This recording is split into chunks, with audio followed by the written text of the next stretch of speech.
Aujourd'hui, vous allez découvrir que les paroles contiennent de la puissance et apprendre à les utiliser pour changer votre vie.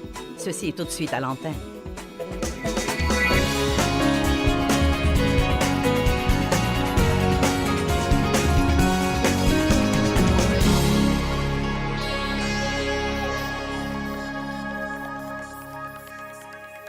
Je crois qu'il y a des messages que nous devons écouter tant que nous sommes vivants,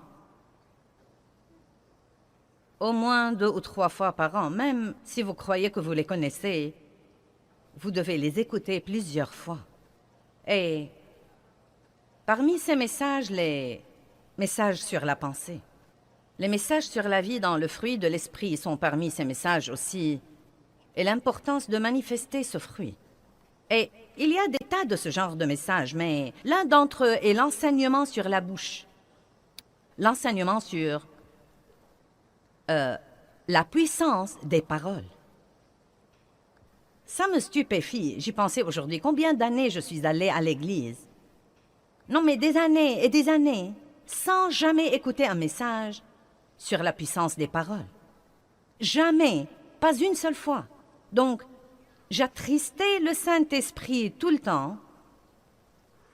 Je disais des choses qui entravaient complètement les anges qui, d'après la Bible, sont envoyés pour aider les héritiers du salut. Je disais des choses qui les empêchaient complètement de m'aider. Je ne savais pas ce que je faisais parce que personne ne me l'avait dit. Maintenant, il y a probablement des personnes ici ce soir qui n'ont jamais entendu parler de ce que je vais vous enseigner. Beaucoup d'entre vous en ont déjà entendu parler, mais une des choses les plus difficiles, sinon la chose la plus difficile à laquelle nous sommes confrontés tous les jours, c'est d'essayer de contrôler notre bouche.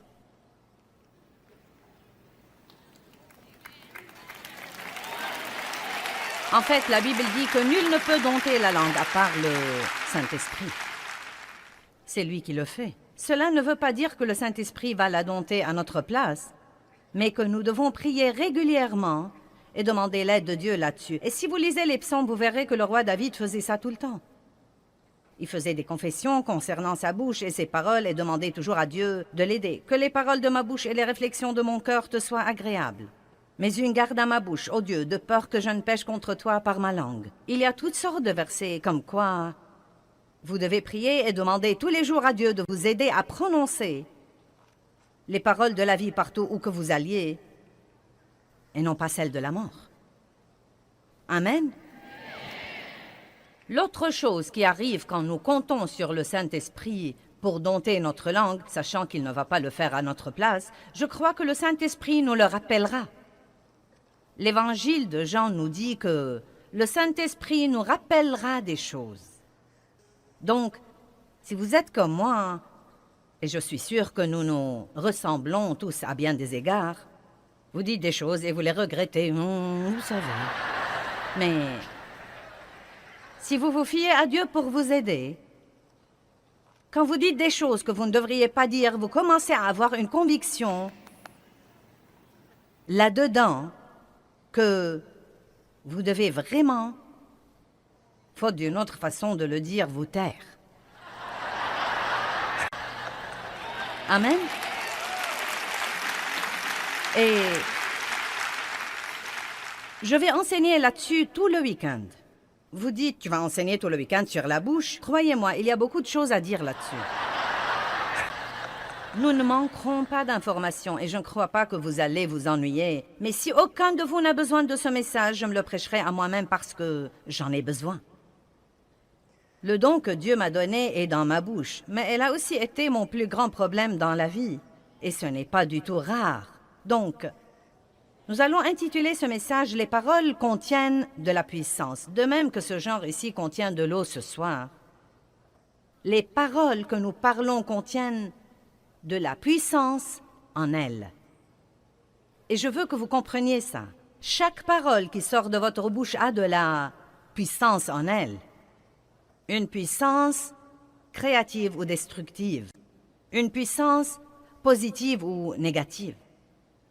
La plupart de nous connaissent Proverbe 18, 21 qui dit « La mort et la vie dépendent de la langue ». Maintenant, c'est un verset sensationnel. La mort et la vie dépendent de la langue. Je crois que je dois faire attention à mes téléspectateurs en ce moment et m'assurer que vous m'aviez bien entendu. La mort et la vie dépendent de la langue. Amen.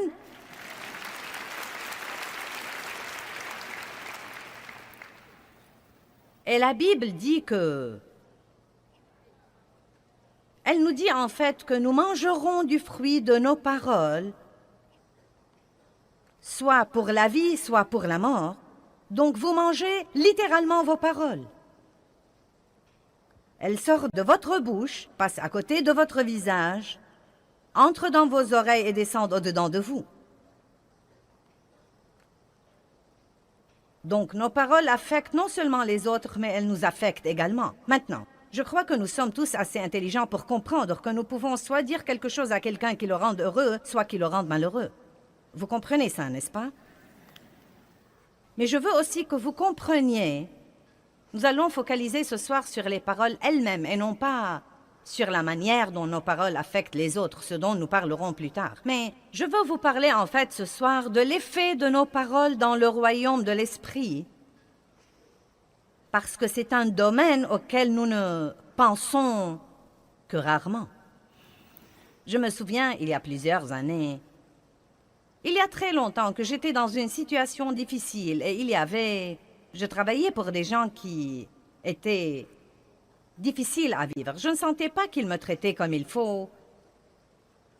Et plusieurs personnes au travail avaient le même problème que moi. Et donc nous sommes tombés dans le même piège dans lequel tombent les gens, bien que nous soyons chrétiens et... Vous savez, yak, yak, yak, yak, yak, yak, yak, yak, yak. Je n'arrive pas à croire ça, et ce n'est pas juste, et ce n'est pas équitable, et blablabla. Donc Dieu a commencé à s'occuper de moi, et à s'occuper de moi, comme quoi je devais arrêter ces commérages, que je devais arrêter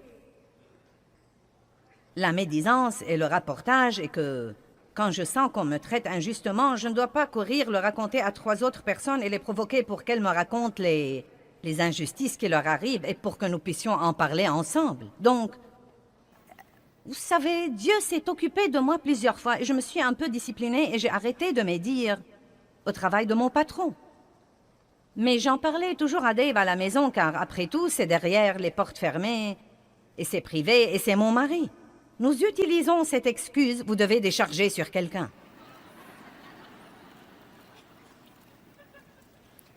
Et donc, Dieu a commencé à s'occuper de moi là-dessus et il m'a dit... Et ce qu'il m'a dit m'a tellement impressionné. Il m'a dit, Joyce, il ne s'agit pas tant de la personne à qui on se confie que des paroles elles-mêmes. Et où que tu sois dans ton problème, moi je t'écoute.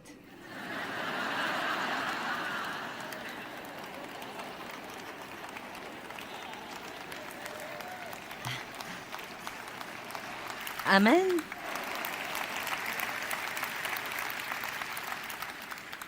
Je vais vous dire quelque chose pour illustrer, et je vais le répéter plusieurs fois ce week-end. La chose la plus dure que quiconque ait jamais à faire dans sa vie, c'est d'avoir un problème et de ne pas dire quelque chose de négatif. J'ai eu un accès de colère mineure cette semaine. Non pas majeur, mais mineur. Une colère qui a duré 5 à 7 minutes. Mais quand j'ai fini, j'ai dû me repentir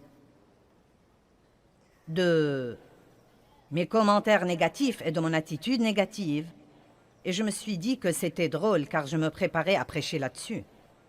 Vous savez, le diable aurait aimé que je culpabilise trop pour monter en chair et prêcher là-dessus, mais je ne supporte pas ces trucs, donc je vais vous le dire carrément, vous savez. Je dois combattre ça comme tous les autres. Mais vous savez ce que j'ai décidé dans ma vie? La bonne nouvelle est qu'il y a 10 ans, ma colère aurait duré 3 semaines.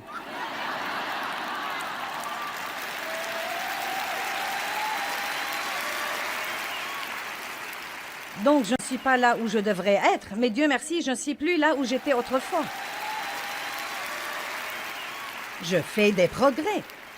Et vous savez, quand nous piquons une crise de colère, nous disons les choses les plus stupides qu'on puisse dire.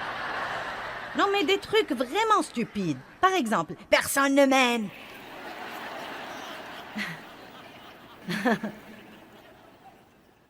Dave m'a regardé et m'a dit « Est-ce que tu as dit que personne ne t'aime ?» Non, mais des choses stupides, vraiment stupides, stupides, stupides. Donc, nous devons tous écouter ceci et nous devons tous aller de l'avant. Et puis-je vous dire quelque chose? Quand nous disons des choses que nous ne devons pas dire, nous devons les considérer comme n'importe quel péché et nous en repentir.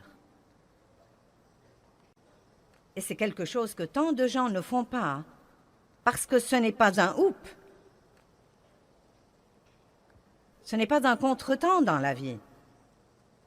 Je vais vous montrer ce week-end que si nous ne repentons pas et nous ne couvrons pas ce péché du sang de Jésus, nous ouvrons une porte au diable dans bien des cas. Les paroles ont de la puissance dans le royaume de l'esprit. De l'esprit. Vous savez, les paroles sont intéressantes. Vous savez, Jésus a dit, mes paroles, elles sont esprit et elles sont vie. Donc les paroles opèrent dans le royaume de l'esprit car vous ne pouvez pas les voir. Et pourtant, elles ont un effet. Quelqu'un vous dit quelque chose et cela vous affecte de l'intérieur. Cela peut soit vous élever, soit vous démolir. Il y a des milliers de gens dans ce bâtiment et vous êtes tous comme ça. Pourquoi êtes-vous venus ici? Pour m'écouter parler? Pourquoi? Parce que je dis à haute voix les paroles de Dieu et vous avez vous-même expérimenté que la parole de Dieu peut sûrement changer votre pensée et changer votre point de vue et changer votre attitude et changer votre vie.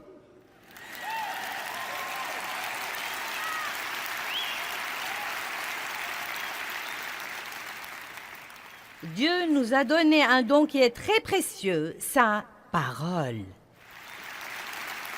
La parole de Dieu est le plus grand don que nous ayons. Et que vous le sachiez ou non, vous avez déjà écouté beaucoup de la parole ce soir. Nous avons chanté la parole, nous avons exhorté avec la parole. Même quand je vous ai parlé de notre matériel spirituel, j'ai dit que ce matériel contenait la parole pour que vous puissiez le prendre chez vous sur une bande et continuer à être élevé et changé. La Bible nous dit que Dieu a un bon plan pour votre vie, mais que votre pensée doit être complètement renouvelée par la parole de Dieu pour voir ce plan se réaliser. Je rends grâce à Dieu pour sa parole. 2 Corinthiens 3, 18 dit, « Si vous demeurez dans ma parole, vous serez transformés et changés en l'image de Dieu, de gloire en gloire en gloire. » Jésus dit, « Si vous demeurez dans ma parole, vous connaîtrez la vérité, et la vérité vous affranchira et vous libérera. » Il y a tant de merveilleuses promesses concernant la parole. Parlons des paroles que nous parlons et des anges.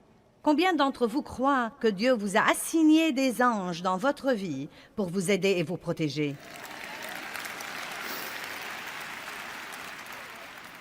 Nous n'y pensons pas assez. Mais je vous encourage à prendre l'habitude de remercier Dieu pour les anges qu'il vous a assignés pour vous aider. Mais certains de vos anges sont extrêmement ennuyés. Ils aimeraient vraiment que vous les laissiez faire leur travail et que vous leur donniez quelque chose pour qu'ils puissent travailler et que vous arrêtiez de les entraver à tout bout de champ. Maintenant, Psaume 103, 20. « Bénissez l'Éternel avec amour, avec reconnaissance, vous ses anges, qui êtes puissants en force et qui exécutez ses ordres en obéissant à la voix de sa parole. » Maintenant, qu'écoutent les anges, à votre avis? La parole de Dieu. À quoi prêtent-ils l'oreille? Qu'est-ce qui les touche? Qu'est-ce qui les motive? Qu'est-ce qui les incite à travailler? Non pas les murmures, non pas les plaintes, non pas le ronchonnement, non pas les critiques, non pas les commérages, non pas le rapportage. la parole de Dieu. Ils prêtent l'oreille à la parole de Dieu. Hébreux 1,14 dit que ces anges ont été donnés par Dieu à tous ceux qui ont hérité le salut. Que tout le monde dise « c'est moi ». Maintenant, est-ce que vous comprenez ce que je dis? Si vous voulez que vos anges vous aident, vous devez leur donner quelque chose pour qu'ils puissent travailler. Et donc, la meilleure chose que nous puissions faire si nous avons des ennuis, c'est de dire « je crois la parole ». Je crois que la parole de Dieu est vraie, que ses promesses sont vraies. Vous devez connaître assez de la parole pour pouvoir dire « Dieu a dit ». Dites quelque chose de la parole qui s'applique à votre situation. Je ne dois pas craindre parce que Dieu est avec moi. Ou bien, selon le cas, Dieu pourvoira à tous mes besoins selon ses richesses en gloire par le Christ. Et non pas si vous perdez votre travail. « Oh, j'ai perdu mon travail, que vais-je faire? Tous mes espoirs sont anéantis, je suis sans le sou, je ne sais pas ce que je vais devenir, je n'aurai jamais de chance. » Et donc, vous savez, les anges sont comme...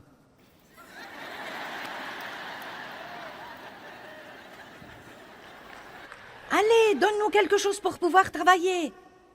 Est-ce que vous comprenez?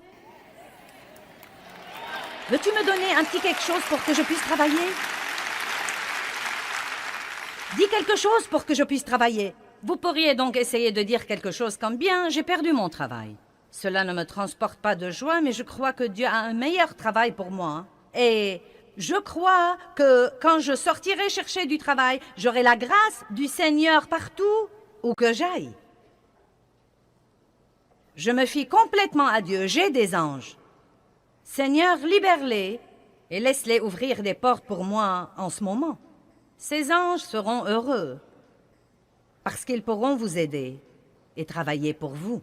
Amen. Maintenant, je vais vous le dire en avance. Quand vous êtes vexé, bon sang, c'est dur. Parce que tout en vous veut parler de ce que vous ressentez.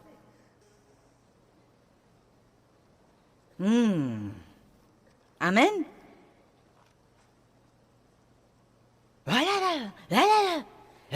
J'en ai vraiment assez. Et si vous avez quelqu'un autour de vous qui essaye de vous calmer, vous aurez envie de le gifler. Non. Et je vais vous dire ce que je déteste. Que quelqu'un de ma famille me dise « Eh bien, je connais une dame pasteur qui dit... »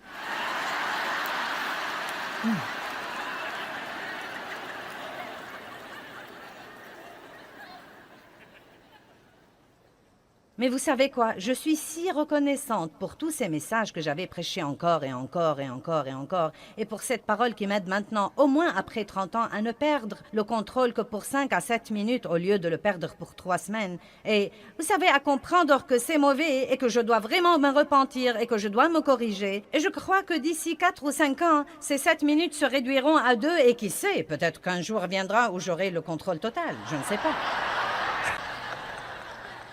Mais c'est peu probable tant que je suis dans ce coup charnel, mais je vais vous dire une chose. Je ne veux pas une bande d'anges paresseux qui me suivent partout sans rien faire, parce que je les entrave constamment avec les trucs stupides que je dis. Je veux que vous compreniez ceci. Les paroles ont de la puissance dans le royaume de l'esprit et Dieu vous a donné de l'aide. Il vous a assigné des anges et les anges ne sont pas de petits gros bébés avec des ailes. Non, mais les dessins que nous voyons des anges, non, mais sont si ridicules. Oh! Je ne le crois pas. Non, mais ce sont des anges puissants, guerriers, qui mesurent 3 mètres et demi à 4 mètres et demi. En fait, je vais vous raconter une histoire. Vous pourriez la croire si vous avez assez de foi.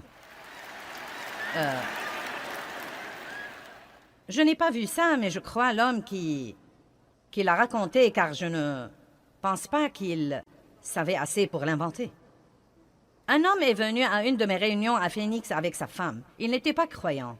Il est venu... C'était son cadeau d'anniversaire à sa femme. Il l'a amené, il est venu avec elle. Et pendant la louange et l'adoration, elle a dit qu'il a commencé à sangloter. Et elle lui a dit, « Qu'est-ce qui te prend? » Il lui a dit, « Tu n'as pas vu ça? Tu n'as pas vu ça? » Et elle lui a dit, « De quoi parles-tu précisément? » Il a dit, « De toute façon, l'histoire ressemble à ça. Je portais du blanc ce soir-là, et quand je suis sortie... » Écoutez, maintenant. Quand je suis sortie, a-t-il dit, tous ces hommes très grands sont en fait sortis avec moi, et ils étaient tous vêtus en blanc également. Il a dit, je n'y ai pas trop pensé, j'ai cru que c'était la chorale. Et donc il a dit, quand Joyce est montée en chair pour prêcher, pour dire quelque chose, chaque fois qu'elle venait dire quelque chose, tous ces types la suivaient et venaient et formaient un demi-cercle autour d'elle. Mais il a dit qu'il retirait ses épées et qu'ils étaient au garde à vous.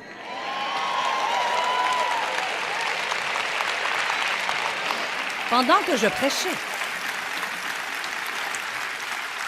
Eh bien, ce type a été sauvé. Je le dis sans aucun doute. Et comme je l'ai déjà dit, je ne sais pas, non mais je ne sais pas ce que vous en pensez, mais ça avait un effet spectaculaire sur ce type. Et je me suis dit, waouh! Bon sang, si seulement nous pouvions nous rendre compte que nous ne sommes pas seuls, que nous ne sommes pas tous seuls, et que Dieu a dit, ne craignez pas parce que je suis avec vous, où que vous soyez, et je... Bon Dieu!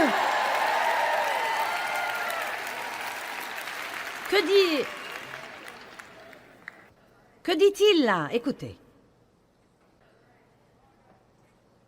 Écoutez avec soin, car il ordonnera à tous ses anges de t'accompagner et de te défendre et de te garder dans toutes tes voies d'obéissance et de service. Et ils te porteront sur les mains de peur que ton pied ne heurte contre une pierre. Tu marcheras sur le lion et sur l'aspi, et tu fouleras le lionceau et le dragon. Wow! Mais n'oublions pas le psaume 103:20. Il prête l'oreille à la parole. Nos paroles ont donc un effet dans le royaume de l'esprit. Philippiens 2 dit, travaillez à votre salut avec crainte et tremblement. C'est dans Philippiens 2, 12 et 13. Travaillez à votre salut avec crainte et tremblement. Travaillez à, et non pas travailler pour. Travaillez à votre salut avec crainte et tremblement. Puis il dit, non pas par votre force, mais Dieu vous aidera à le faire. Maintenant, cela veut vraiment dire que quand nous sommes régénérés, Dieu vient demeurer au-dedans de nous, et une graine de tout ce que Dieu a pour nous est mise au-dedans de nous. Cette graine est l'Esprit de Dieu. Jésus-Christ vient vivre en nous.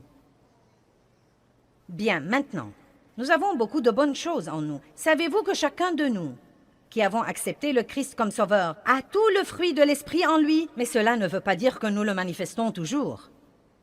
N'est-ce pas? Nous avons le tout en nous. Il est en nous. Eh bien, la Bible dit que nous devons le manifester. Il doit entrer dans notre pensée, entrer dans notre attitude. Vous voyez, cette vie merveilleuse qui est en nous doit entrer dans notre pensée pour nous apprendre à penser différemment. Elle doit entrer dans notre attitude et nous devons apprendre à avoir une attitude différente. Eh bien, il y a plusieurs années, Dieu m'a parlé un jour et il m'a dit, « Écoute Joyce, il est temps que ta bouche soit sauvée. »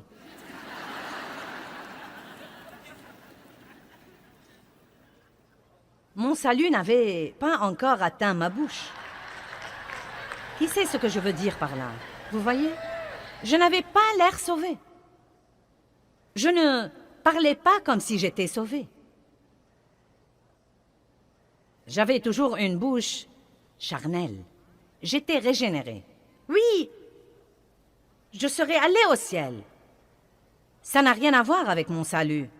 Mais ça a vraiment beaucoup à voir avec ce que Dieu peut faire pour moi en cours de route pour le ciel. Vos paroles et mes paroles ont beaucoup à voir avec le genre de vie que nous vivrons sur terre pendant que nous attendons le retour de Jésus-Christ pour nous prendre avec lui au ciel.